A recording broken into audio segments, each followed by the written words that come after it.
Beautiful souls, welcome back to my channel. I am the Soul Leader. My phone is a mess right now. My forward facing camera is really damaged, even worse. I'm gonna just go ahead and purchase a new phone. I've been trying not to because I've been learning not to focus on material things. I was gonna keep this phone until it completely breaks. But let me tap into what this video was really about. So I wanted to make this video because I've taken a week to rest. I've been beating myself up because I haven't been uploading, but it's the reason why I needed that rest. I'll admit that yes, I talked to you all about God because God is in this journey with me. But also the intent of this channel is to share my story so that you can get out of those bad situations and so that you can heal as well, because what I have been through is something that most people don't easily get through. A lot of people hearts usually harden and they'll go down a total different path, and then the next thing you know, they're like about 60 years old and then looking over their life like, dang, I could have moved differently if I had not allowed what I've been through um to happen to me instead of for me. You get what I'm saying? So this morning I was in the middle of recording a video. I recorded a couple and I kept deleting because it didn't feel right. It didn't feel right, but God kept saying, no, put it out there. Put it out there because you're going to help heal somebody. And I'm like, Lord, I'll do it. But right now, I didn't feel comfortable because I broke down. I really didn't realize that what I was talking to you about was something that I really didn't completely deal with. And that is the letting go part of people. I have two people in my life who it was really hard to let go of them, right? And those two people, I'll be honest, because I've been like talking in riddles, but the Lord said, no, put it out there. Okay. The two people that I'm speaking of, one is my mother, and one is someone that I've been in a long-term relationship with that um let's just say both of us made our decisions and decided how we would show up. One person chose to show up in a bad way and the other didn't. Okay? Let's just say that. Because I'm not going to badmouth that person, meaning people can change. But I'm still not going to badmouth them because I'm going to make a point why I'm not. The reason why I cannot badmouth them is because this very point I'm about to make. Now, although these people have hurt me really bad, like to a point that other people I know in my life, well, not in my life, but other people that I do know, um, the reaction would have been totally different. Now, what I'm saying is, I had this conversation with God the other day, right? And I was so upset. I was like, Lord, why did you make me this way? Lord, I hate this about myself. And this is true. Hate is a strong word, but this is one thing that I've always hated about myself. I said, Lord, how come people always hurt me so bad, but I still love them? And he said, the very thing that you hate about yourself is the very thing that I love about you. Now, I broke down this morning because I've been accepted the point that maybe I just may be one person who may have missed out on that entire motherly love, but that doesn't mean that I didn't have people to take the place of my mother in my life. And those same people are now gone too. But at the same time, a year ago, I had to accept that, hey, you're a grown woman. You're not that same little girl. You have to stop wanting your mother. And I'm not saying it's a bad thing to want that relationship, but it comes a time, a point when you have to get it in your mind, like, okay, you may not get that and you have to be okay, but you got to be content within yourself to know that whether you have it or not, you are still complete. You are still alive. You still can go on in life and you still can change things about yourself and you still can evolve into the person that you want to be, whether you have a mother or father or not. What we have to understand about our childhoods is sometimes some of us have a great one, some of us doesn't. But at the same time, you cannot allow where you used to be to affect where you are and where you're going. You know, the very thing that I hate about myself and God telling me he loves that about me, that reassures me That in all these situations, even when I've done nothing wrong, that I should not ever feel guilty for doing what's best for me. And what is best for me is loving me and choosing me. I'm not wrong for loving these people. I'm not wrong for even caring, even when they did anything wrong. It's the same love that Jesus has for us. We sit here and disobey many of times, but the Lord still comes and show us compassion. The Lord still give us blessings when we don't even deserve it. So don't feel bad about yourself for loving somebody and still caring about people. You know, mommy making a video, baby. So I had to really sit and think about things and really say to myself, like, hey, you're not wrong for loving people. And I asked God, I said, why do we always love our abusers? Did you just push him? Let me see. Hold on, guys. Sorry about that, y'all. My my daughter pulled my son off the bed to get him to come in the living room with her, but he went head first.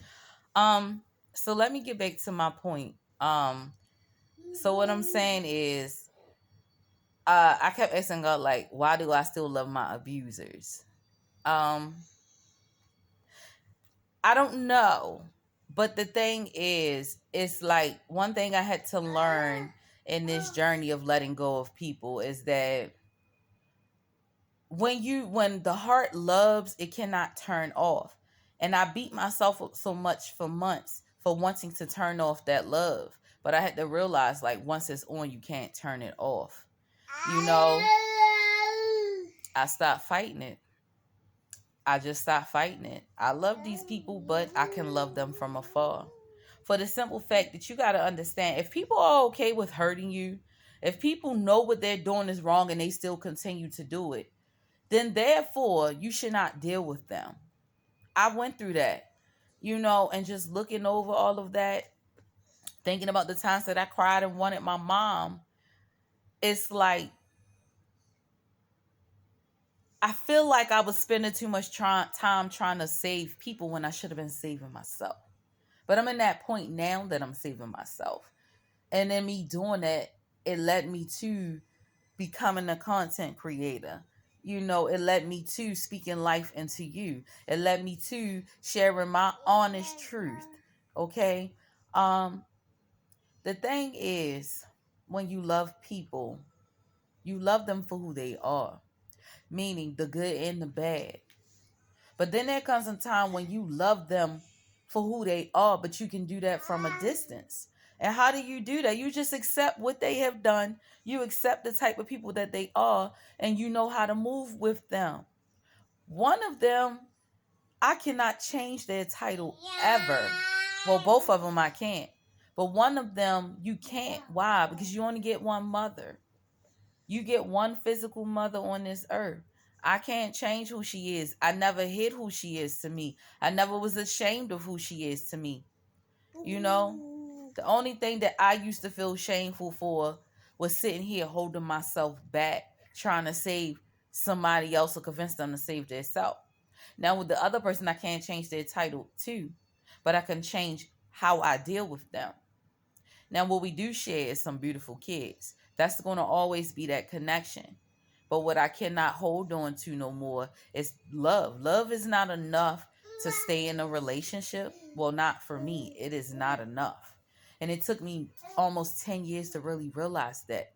It took me 10 years to really realize that no matter how much you love a person, they're going to do whatever they want to do. It is your choice to accept what they do to you. I don't accept what they do to me. I don't even accept what they done. I won't ever accept that, but I can forgive them for it. So I'm going to let this video go on that note because my kids are about to start cutting up. But I had to put this out there. I had to share this with you. And I pray that it helps you in releasing and letting go. I'm going to tell you that it is not easy and you're going to cry a lot. You're going to cry a whole lot in this letting go process in that new stage that you are in your life. And if you're not in that stage yet and you're moving towards it, cry all that you need to. If you're upset, don't take it out on other people, but take that anger out on a piece of paper. Go take that anger out into something that you enjoy doing. And if you don't enjoy anything, take that and put it into a prayer. You know, you can always change these things, but don't sit and stay in a relationship knowing he cheating. Don't sit and stay in a relationship just because he the father of your kids. Don't sit and stay in a relationship because you don't have nowhere to go. Don't sit and stay in a relationship because you feel like you can't get better. You can get better. We're not put here to submit to other people. You know, if somebody got to have that type of control over you, then you need to let them go. It's not about having control over someone else. It's about having control over yourself and your own emotions. That's what this is about. It's like I listen and not even listen. I watch how so many people in their lives try to give advice to their homegirls and stuff. And it's like, why are you taking advice from your homegirl? She's sitting up here letting her man cheat on her. Why are you taking advice from your homegirl and all she do is sleep around? Why are you taking advice from your homegirl when she don't even care about men because she was abused by a man? Maybe even her own father or her uncle or something. You got to be careful who you listen to. You know? And then if you are with somebody that is showing you the truth and change, only you know your situation, then yes, you can reconcile. But in my situation, no. I've tried to be the peacemaker for many of years and I'm done doing that because doing so, it kept me from my gifts. It kept me from all the things that the Lord had told me was mine. And the reason why I had to go through some things too is because once the Lord tells you something is yours and you going after it, keep going after it. Don't stop for other people because I made that mistake. I had stopped for other people to allow them to do whatever they want to do. And what they did was do nothing but send me down a damn rabbit hole. Right now, I could be really sitting in what I want to sit in. But right now, I'm sitting where the Lord want me to sit. The Lord is healing me. If I had not turned to the Lord during this process, I don't know where I would be. I'm telling you. I'm telling you. Let it go. Let go of those titles. Titles don't mean nothing. Just because a title don't mean you have to endure pain. You're not put here to suffer. You're supposed to enjoy your life. You're supposed to enjoy your human experience. You're supposed to make mistakes and learn from it. And if this is one of your mistakes, learn from that and grow. And love yourself enough to let people go. I don't care if it's your mother, father, brother. Let them go if all they do is cause pain and drama in your life. Let them go. Peace and blessings, beautiful souls. Until next time, let me help you, and together we can help one another.